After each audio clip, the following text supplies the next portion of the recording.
Não foi minha voz aquela, hein? Vamos lá. Vamos ler então Efésios capítulo 3. Por esta causa eu, Paulo, sou prisioneiro de Cristo Jesus, por amor de vós, gentios, se é que tendes ouvido a respeito da dispensação da graça de Deus a mim confiada para vós outros. Pois segundo uma revelação, aqui, pois segundo uma revelação me foi dado conhecer o mistério, conforme escrevi há pouco resumidamente, pelo que quando ledes, podeis compreender o meu discernimento do mistério de Cristo, o qual em outras gerações foi dado conhecer. Aqui.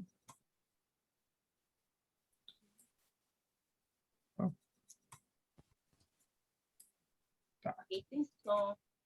Diminuir um pouquinho. Aí. Estamos aqui.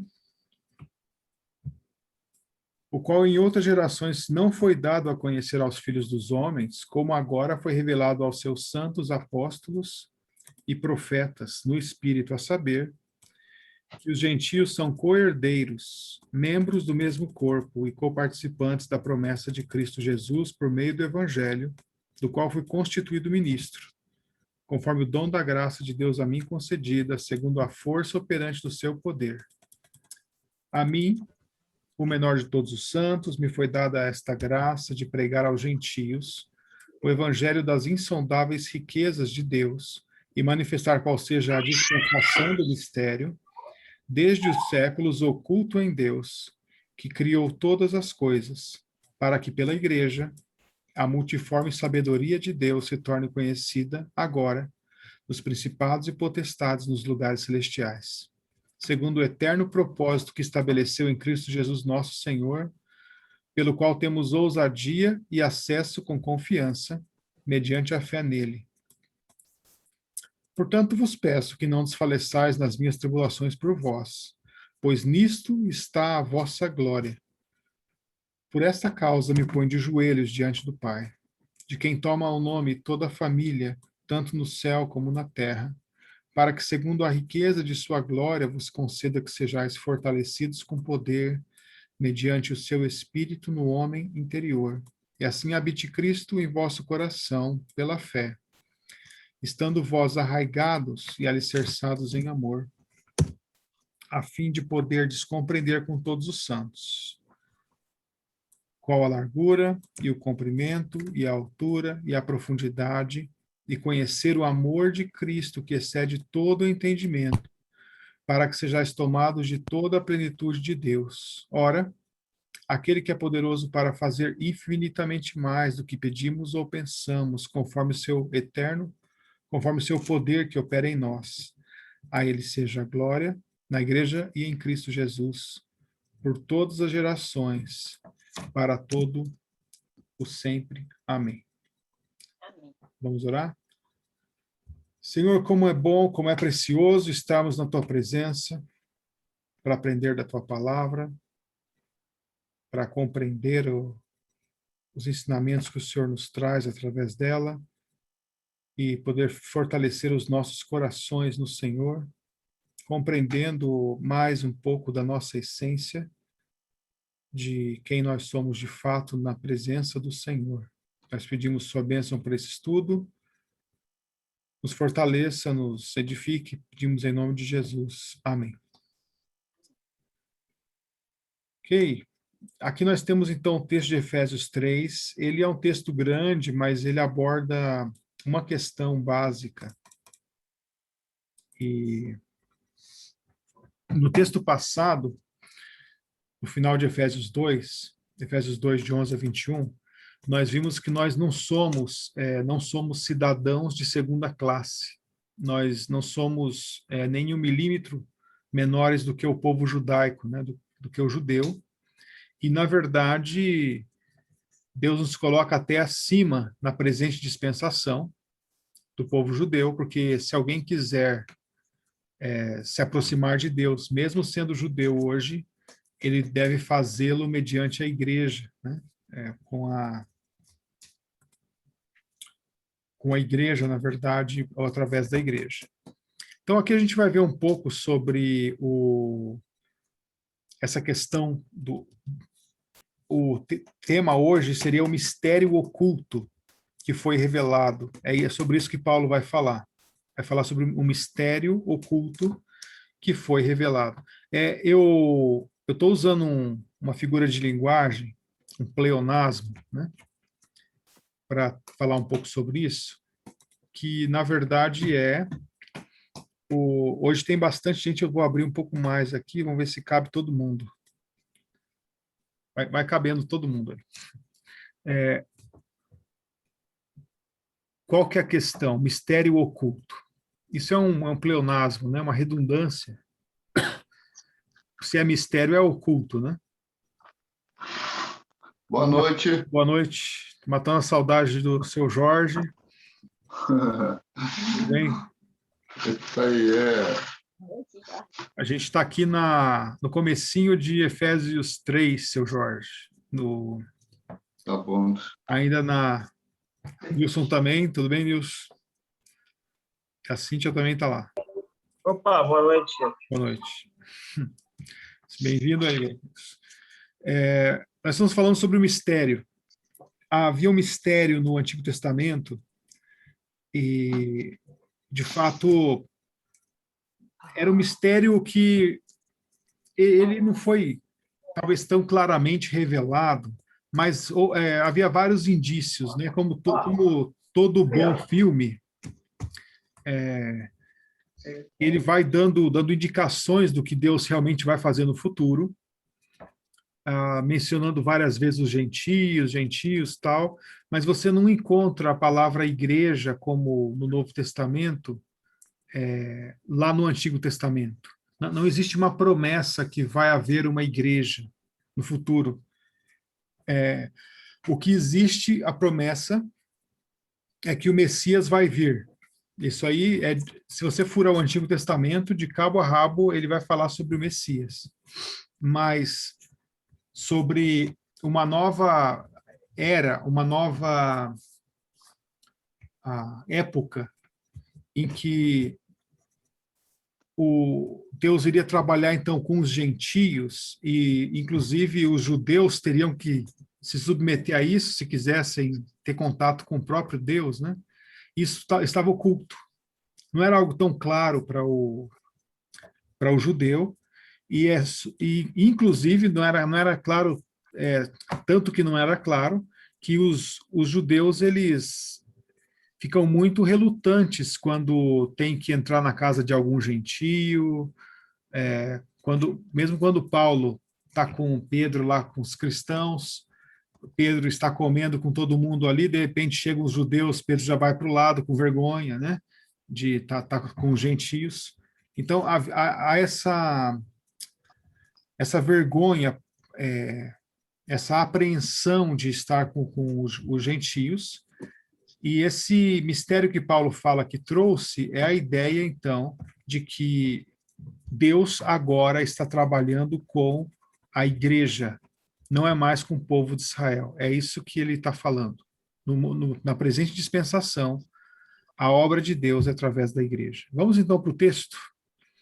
Tendo introduzido, Paulo se chama aqui de prisioneiro de Cristo, por amor de vós, gentios.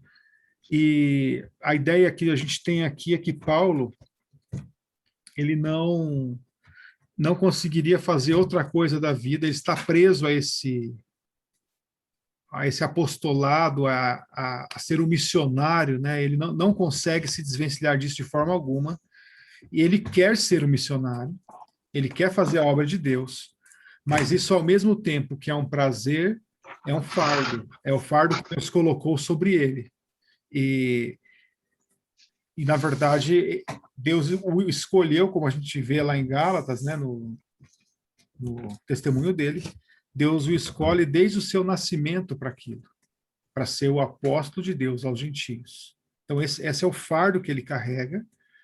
E ele fala assim, por amor de vós, gentios, né, se é que tendes ouvido a respeito da dispensação da graça de Deus a mim confiada para vós outros. Nota, aqui não é a dispensação da graça aqui, vamos tomar cuidado, né? A gente fala que a gente está na dispensação da graça, mas não é essa ideia de Paulo, que a ideia de Paulo, a dispensação aqui, seria a doação, né, a outorga da graça que Deus confiou a ele para com eles, né, para vós outros. Essa é a ideia.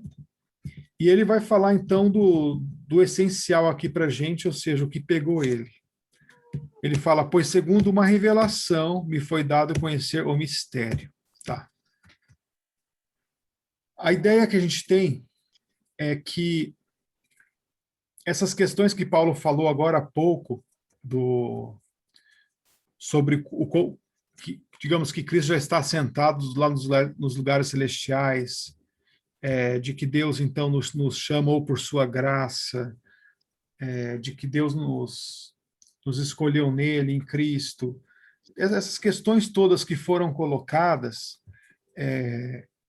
Paulo fala que isso foi dado para ele mediante um mistério.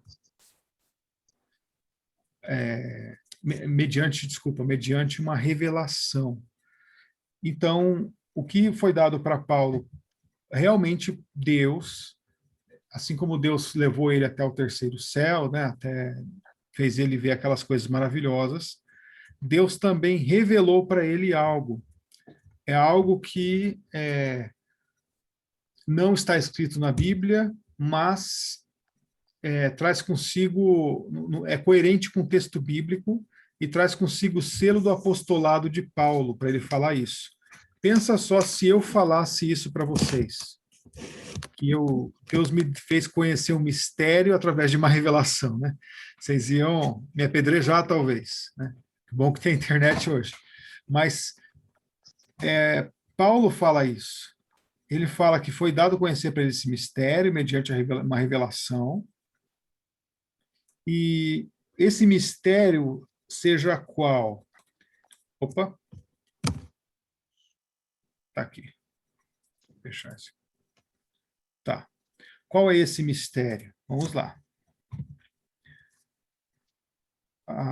Ele, conforme eu escrevi resumidamente, aí vamos falar sobre o mistério aqui já. O qual, diminuir mais um pouquinho a nossa tela para caber todo mundo. Aqui.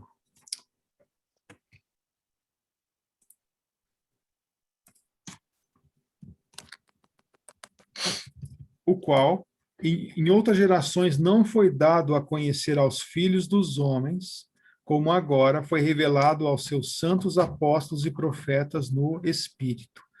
O que Paulo está falando é que esse mistério foi revelado para ele através de uma revelação, mas também foi revelado aos seus santos apóstolos e seus santos profetas, ou seja, através do mistério de Cristo, né, para os apóstolos da época e os profetas, e isso está concorde com a grande comissão. Quando Cristo abre ali para a grande comissão, e ele fala para aqueles judeus, né, que estavam ouvindo, ide por todo o mundo. Talvez para alguns judeus, quando Cristo falou ide por todo o mundo, bloqueou, né? Sabe quando alguém fala alguma coisa que você não gosta? Bloqueia. Alguém liga para você e você entende que estão ligando, sei lá, da LBV. Né? A conversa está indo boa. Oi, seu João, tudo bem? Eles falam assim. Opa, tudo bem, que bom que você me ligou, né? E tal, sou da LBV, aquilo trava. Né?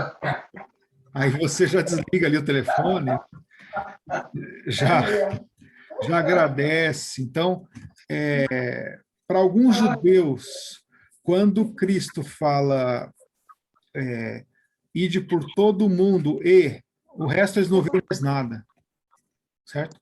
Mas o que Paulo coloca aqui é que esse mistério foi revelado para ele, foi revelado para os demais apóstolos, foi revelado para os profetas, e esse é o mistério de que nós, os gentios, somos, e ele vai falar aqui, ó.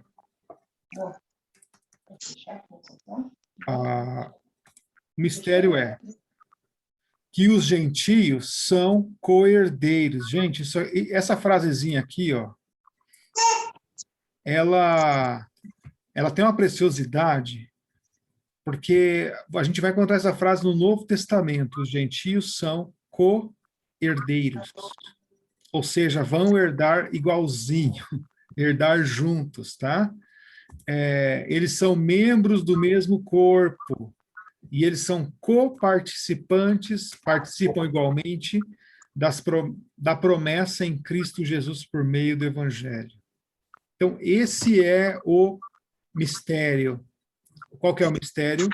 Que na presente época, Deus trabalha com a igreja. E o judeu que quiser chegar para Deus, ele vai chegar através da igreja.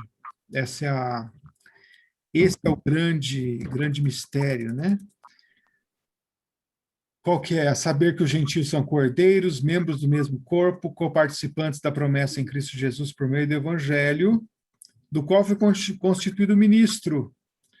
O Paulo é um servo, né? É alguém que ministra, é um diáconos, né? E conforme o dom da graça de Deus a mim concedida, segundo a força operante do seu poder. Então, quando Paulo olha para si, ele está olhando ali nele o ministério dele, ele vê como algo que foi dado pelo próprio Deus, ou seja, pela a graça a mim concedida. E esse mistério ele foi dado pelo próprio Deus, e ele vem com a força de Deus, segundo a força operante de seu poder. Então, ele se vê como Sansão, tá? Sansão, quando... deixa eu dar uma pausa. Sansão, quando... todos... Tá. Tem algum ruído, eu estou tentando tirar, mas acho que já foi. Quando Sansão ele consegue carregar nas costas o portão de uma cidade e consegue pegar aquelas raposas e pegar e derrubar um prédio inteiro, né, com a força que ele tem, aquilo tudo foi feito no poder de Deus. Tanto é que quando o cabelo dele é cortado, então a força sai dele, no sentido de Deus acaba deixando ele, né, a sua própria força, ele não pode mais nada contra aqueles homens. Então, a ideia que nós temos de Sansão não é que ele tinha um corpo assim, atlético, ele era muito forte e tal, né? Não é isso. Mas a ideia que nós temos dele é que ele era alguém que tinha um corpo normal, como os outros, só que com a diferença que ele podia carregar um portão de uma cidade nas costas. Essa é a ideia que nós temos de Sansão. E aqui Paulo, quando fala sobre si, né, e o ministério dele, ele entende que ele está fazendo o ministério dele na força, segundo a força operante do seu poder. Então ele passa por cidades, ele é apedrejado, o pessoal acha que ele está morto, está todo roxo lá, ensanguentado no chão. De repente ele abre o olho e sai andando, né? Tá doendo, tá horrível aquilo, mas ele continua. Ele é apedrejado, ele volta, ele sofre naufrágio e vai. Então Paulo entende uma questão bem simples, que ele só vai embora desse mundo no dia que Deus quiser. Bem simples. Ele vai cumprir tudo aquilo que Deus tem para a vida dele, vai ser cumprido, porque é o poder de Deus que está por trás dele. Então, ele tem esse entendimento, essa ideia muito clara que ele vai cumprir o seu ministério, e ele cumpre. Ele chega em 2 Timóteo e fala: combati o bom combate, completei a carreira. Eu completei, acabou. Eu consegui finalizar aquilo para o qual eu fui chamado, na força de Deus. E é por isso que quando Cristo faz a grande comissão, estou ligando o texto aqui com a grande comissão, porque eu acho que tem uma ligação bem, bem íntima, né, dos textos, umbilical.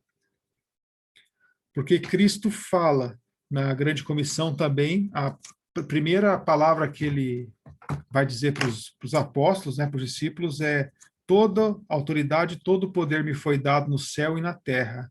Portanto, ide. Então, essa é a questão. É nesse poder que os apóstolos, que a igreja operava naqueles dias, né? E também hoje, tá? E também hoje. Aí ele começa a falar de si, vamos correr com o texto, né? Ele diz: a mim. Aí ele está falando sobre a força de Deus, a graça de Deus, e é como se você chegasse na música, tivesse aquele clímax, né? Que é aquele ponto mais alto, de repente caísse lá para o fundo, um silêncio, e começa uma música bem levezinha, que ele vai falar: a mim, o menor de todos os santos, me foi dada esta graça de pregar o evangelho. Essa era a visão que Paulo tinha de si mesmo. Vou exemplificar um pouco com o nosso presidente, né, o Bolsonaro. A vida dele, depois da facada, é basicamente lucro, né? Cada dia que ele vive a mais é lucro. Era para ele ter morrido naquele dia. Só um milagre para explicar que ele realmente conseguiu sair daquilo, né? E para Paulo, quando ele olha para ele fala: olha, era para eu estar morto, sei lá, era para eu nem ter conhecido o evangelho. Eu era um perseguidor da igreja. Eu não ligava para aquelas crianças cristãs chorando, para aquelas mães das quais eu arrancava os maridos para serem presos. Eu não ligava para aquilo. Então, de fato, eu sou o menor de todos os santos. Eu não mereço estar aqui. Essa é a ideia de Paulo. E essa deveria ser a ideia de todos aqueles que se chegam para a graça de Deus, né? Não é a ideia de que eu sou uma grande pessoa, graças a Deus, né? Que bom que Deus me colocou aqui, porque eu faço tanta coisa. Então, a ideia de Paulo era bem diferente. Ele olha para ele realmente como o menor de todos os santos. Em outros lugares, ele se rebaixa um pouco mais ainda, né? Ele vai se rebaixando. Mas ele diz que a mim me foi dada esta graça de pregar aos gentios o evangelho das insondáveis riquezas de Cristo e manifestar qual seja a dispensação do mistério desde os séculos oculto em Deus, que criou todas as coisas. Ele vai então falar agora que, para ele, não é porque ele fosse alguém que ele recebeu essa revelação, mas Deus de alguma forma escolheu revelar nele isso, que se considerava realmente o menor de todos os gentios, todos os santos. É importante a gente fazer uma breve pausa aqui para atentar nessa questão, porque somente quando você é levado a esse ponto de entender o quão pequeno você é, o quão nada você é quando você chega nesse ponto, vamos dizer, no fundo do poço, e quando você descobre que o fundo do poço ele pode ser rebaixado, né? Abaixar mais. Então, quando você chega lá no fundão mesmo, é que às vezes Deus vai pegar você e vai falar: agora você está no ponto para usar. Isso ele fez com Moisés, né? Moisés estava com seus 40 anos, achava que seria o libertador, e de Israel, foi tentar libertar ele, o povo não o aceitou, rejeitou.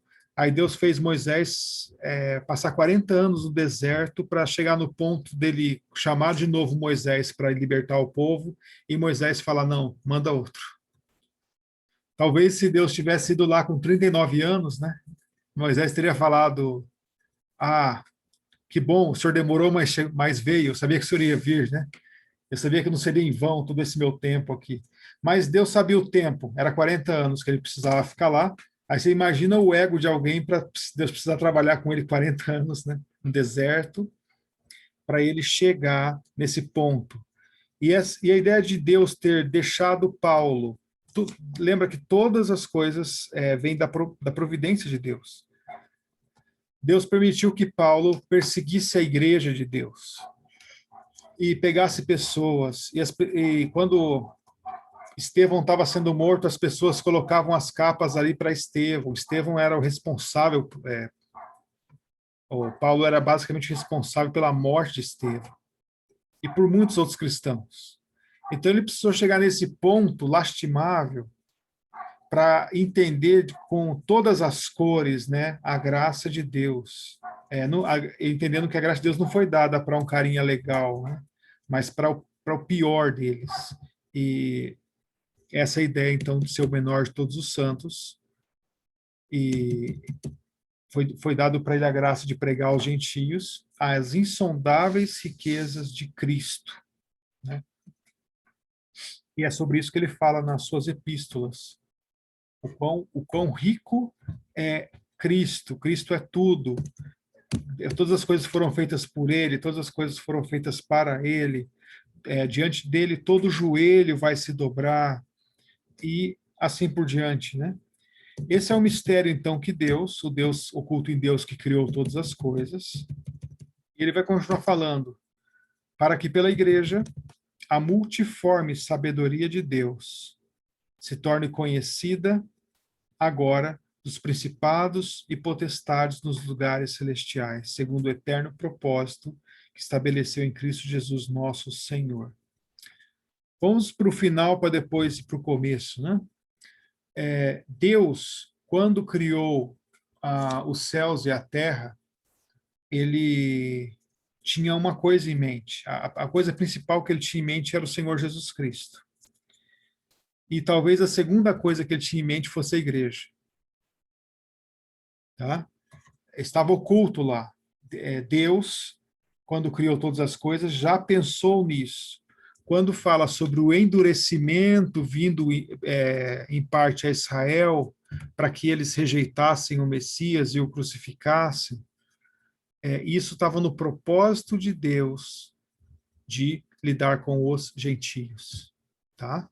Esse é o propósito de Deus. Nós somos, na verdade, o povo de Deus, não um povo que tem um sangue azul e, por isso, somos da linhagem que merece ter toda a graça de Deus, mas nós somos o povo de Deus no sentido de pessoas comuns que receberam a sua graça, que se curvaram diante dele voluntariamente.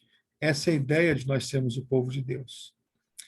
E ele fala, então, que esse propósito, segundo o eterno propósito que estabeleceu em Cristo Jesus, nosso Senhor, é essa questão, então, da igreja. Ele fala para que pela igreja, a multiforme sabedoria de Deus se torne conhecida dos principados e potestades nos lugares celestiais. Em outras palavras, nós, como igreja, somos o repositório da graça de Deus, para que ele mostre para os anjos, para os principados, para as potestades, para todo o universo, para que ele mostre para todo mundo, deixe bem claro o que a graça dele é capaz de fazer. É isso que nós somos. Deus, através da igreja, através das nossas vidas, ele vai mostrar para todo o universo, não mais o seu poder criador, o seu poder de criar coisas do nada, né, como ele fez lá na criação, mas ele vai mostrar o seu poder transformador, de pegar aquele vaso, aquele barro cru e transformar em um vaso com propósito, um vaso precioso, né? Essa é a ideia, então, que nós temos aqui. E ele vai falar, então, depois de ter falado tudo isso, ele vai dizer pelo qual temos ousadia e acesso com confiança mediante a fé nele. Ou seja, por meio de Cristo, nós temos uma ousadia de chegar na presença de Deus e ter acesso à presença de Deus, né? E ter acesso à graça de Deus por meio de Cristo. Está falando aqui de salvação, mas está falando também de comunhão. E aí, então, ele vai usar o portanto. Depois de ter falado todo esse portanto, toda essa questão, ele vai falar algumas questões aqui. Vai dizer, portanto, vos peço que não desfaleçais nas minhas tribulações por vós, pois nisso está a vossa glória. Quando eles olham, então, para a vida de Paulo, tão sofrida, tão violentada por aquilo, o que ele fala para eles é, olha, não se preocupa comigo não, tá?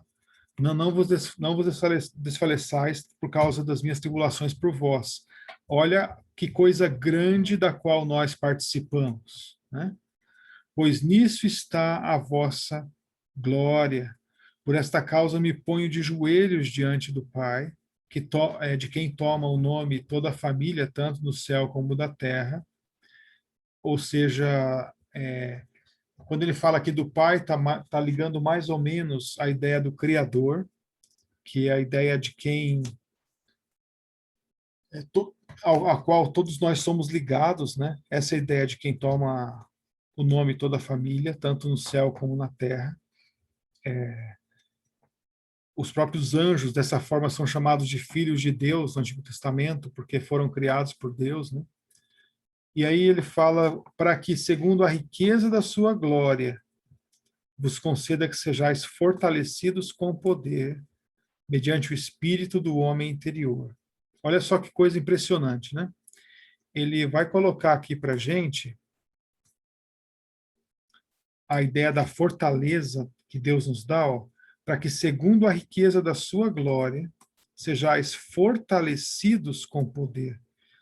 Qual que é a riqueza da glória de Deus, né? Será que tem medida? E ele está falando de nós sermos fortalecidos nesse poder, porque Deus tem um propósito conosco. Peraí, tá aqui. Colo pro pai, né? Opa, tá aqui. Vos conceda que sejais fortalecidos com poder mediante o seu espírito no homem interior, e assim habite Cristo no vosso coração pela fé. Interessante que você chega nesse ponto de Cristo habitar em nosso coração, né, pela fé, com essa ideia desse poder enorme para fazer a obra de Deus, esse poder sem medidas, né, para termos coragem, termos acesso com ousadia. E ele vai falar, então, assim, Cristo habite no vosso coração pela fé, estando vós arraigados e alicerçados em amor. E ele vai usar aqui dois termos bem interessantes. Primeiro, arraigados, tem a ver com colocar as raízes, né, no solo, para que você não tire com facilidade. E alicerçado tem a ver com a firmeza da estrutura, né?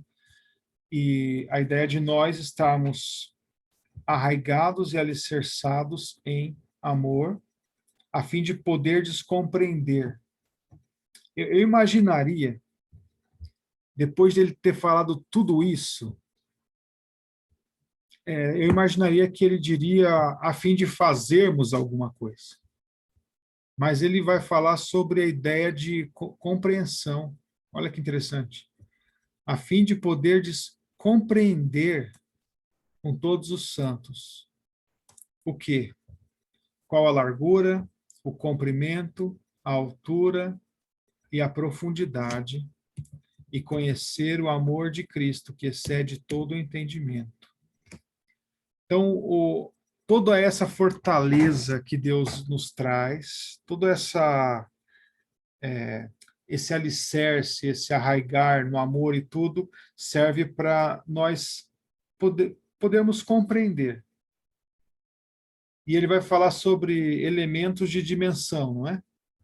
Pegar um cubo, qual que é a largura, o comprimento, a altura, a profundidade.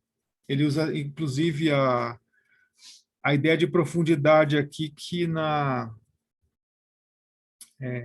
quando você pega uma figura 3D, pegar aqui uma figura qualquer, né, uma seringa aqui na mão.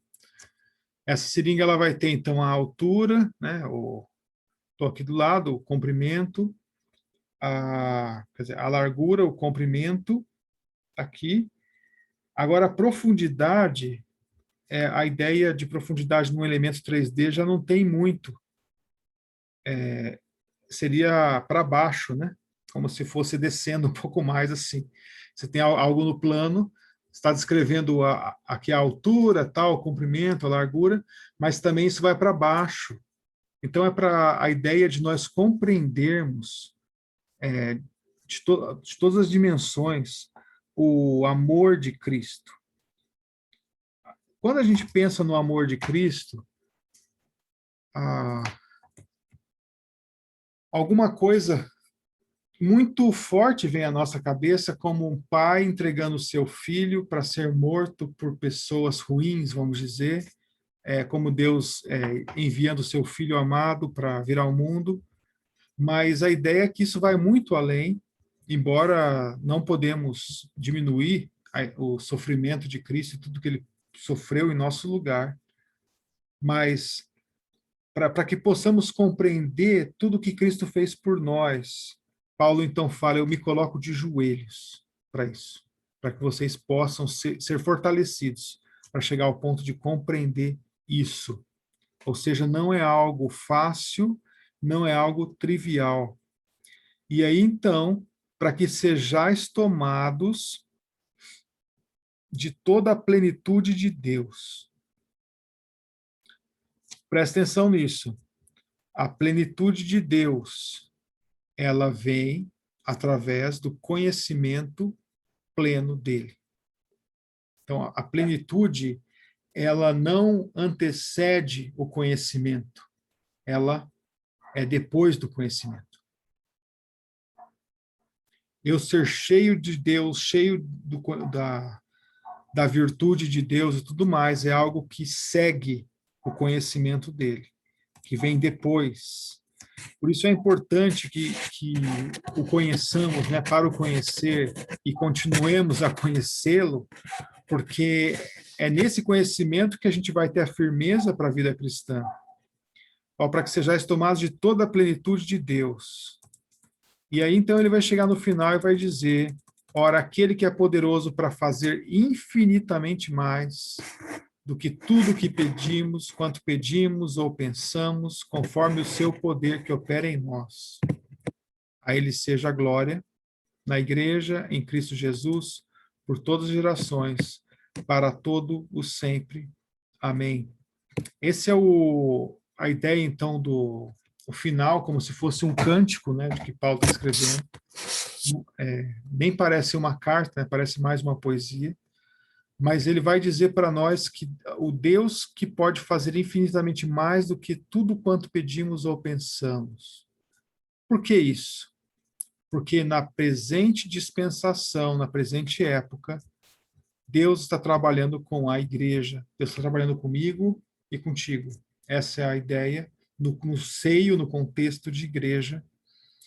E isso não é algo simplesmente teórico, não é algo simplesmente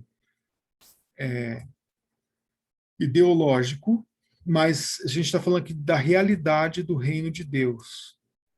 Não é o poder para nós construirmos grandes prédios, embora gostaríamos de fazê-lo, ou o poder para que o nosso nome se engrandeça, a ponto que o Brasil inteiro conheça o nosso ministério, embora isso não seria ruim, mas a ideia aqui que nós temos é de um poder tão grande para podermos, inclusive, sofrer as tribulações com alegria, né? Padecer das tribulações com alegria.